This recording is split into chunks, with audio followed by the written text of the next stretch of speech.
Thomas ഏട്ടൻ ഒന്നിങ്ങ് വന്നേ. Thomas ഏട്ടൻ കാരണം നമുക്കെല്ലാവർക്കും പണി കിട്ടുമെന്നാ തോന്നുന്നേ.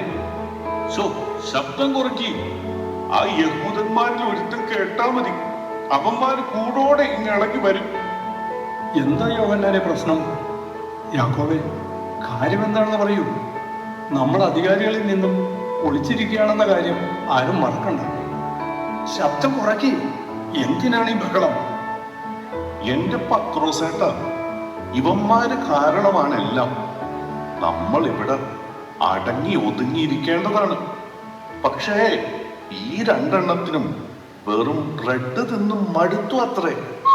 ഇവന്മാർക്ക് ഫ്രഷ് മീൻ ഗ്രില്ലടിച്ച് കഴിക്കണം എന്ന് പറഞ്ഞ് എന്റെ പുറകെ നടപ്പായിരുന്നു. പിന്നെ അല്ലാതെ ആ ബ്രെഡ് ഭയങ്കര ഡ്രൈ ആണ് ഭായിയോ. അല്ല, സോറി തോമസ് ഏട്ടൻ. എന്നിട്ട് ഞാൻ എന്റെ ജീവൻ പണയം വെച്ചല്ലേ പോയത്. കാവൽക്കാരുടെ കണ്ണു വെട്ടിച്ച് പുഴയിൽ നിന്ന് നല്ല ഒന്നാം തരം മീൻ പിടിച്ചു കൊണ്ടുവന്ന് കൊടുത്തു. പക്ഷെ ഞാൻ അങ്ങോട്ട് മാറിയ ആ സെക്കൻഡിൽ എന്താണുണ്ടായത്?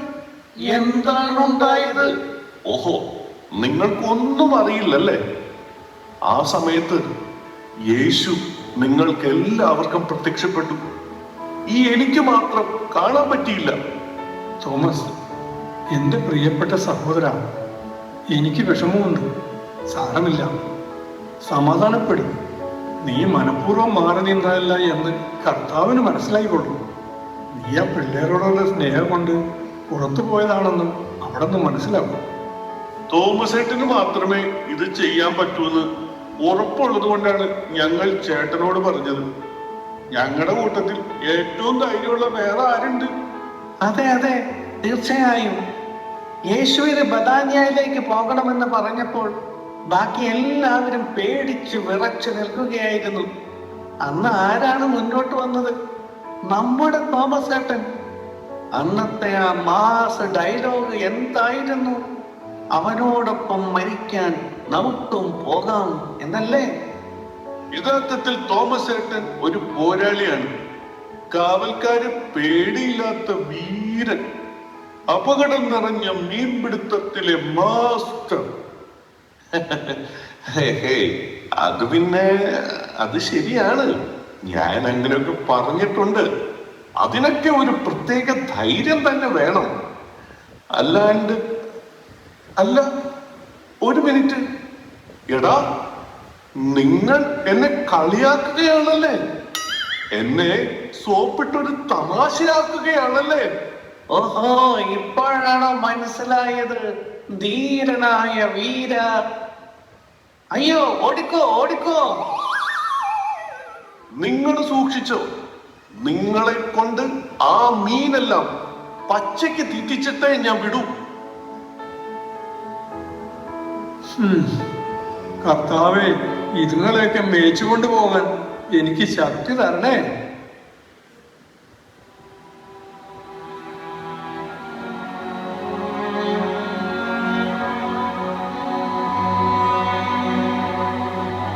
എനിക്ക് മാത്രം എന്താ ഇങ്ങനെ? എല്ലാവരും അവിടത്തെ കണ്ടു, അവിടുത്തെ ശബ്ദം കേട്ടു. ഞാൻ മാത്രം ആ ഭാഗ്യമില്ലാത്തവനായി പോയല്ലോ. തോമസേ, എന്റെ അനിയ, നീ ഇങ്ങനെ ഇരുന്ന് വിഷമിക്കല്ലേ. നിന്റെ ഈ അവസ്ഥ കാണുമ്പോൾ ഞങ്ങളുടെ മനസ്സും തകരുകയാണ്. പത്രോസേട്ടാ, നിങ്ങൾക്ക് എന്നെ മനസ്സിലാക്കാൻ പറ്റില്ല.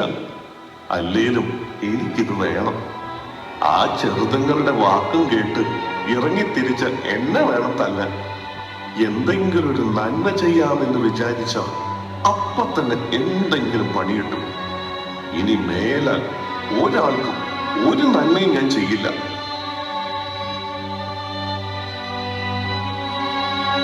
എടാ അന്ത്രയോസേ, എന്നോട് ഈശോയ്ക്ക് ദേഷ്യമായിരിക്കോടാ. തോമസേ, നീ അങ്ങനെ ചിന്തിക്കുകയായിരുന്നു.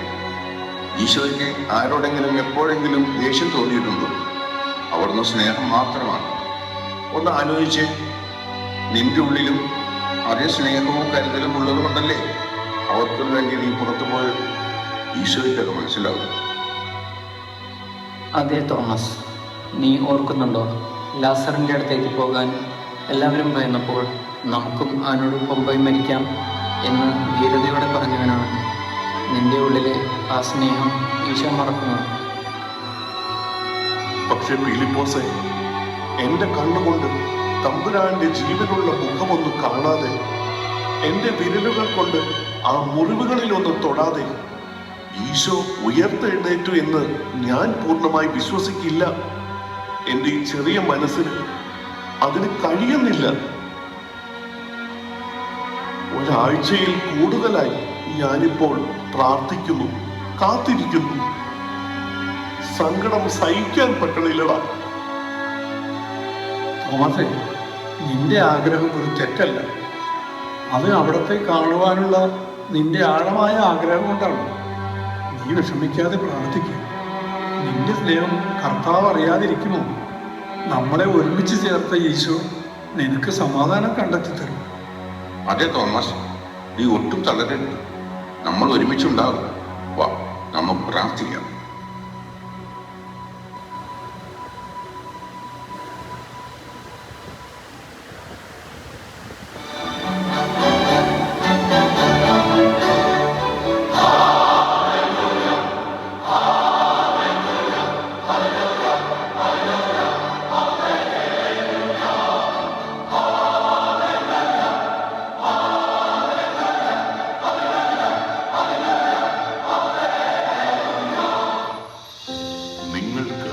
സമാധാനം. തോമസ്, എന്റെ അടുക്കൽ വരൂ. നിന്റെ വിരൽ ഇങ്ങോട്ട് നീട്ടി എന്റെ കൈകൾ കാണുക. നിന്റെ കൈ നീട്ടി എന്റെ പാർശ്വത്തിൽ വയ്ക്കുക.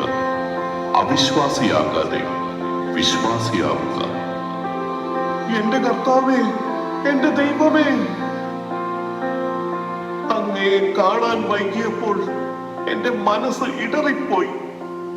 തോമസ്, നീ എന്നെ കണ്ടതുകൊണ്ട് വിശ്വസിച്ചു.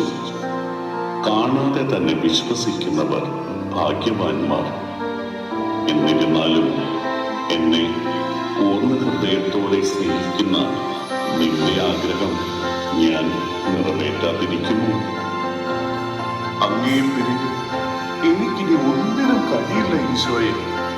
എന്റെ ഈ ജീവൻ അങ്ങയുടേതാണ്.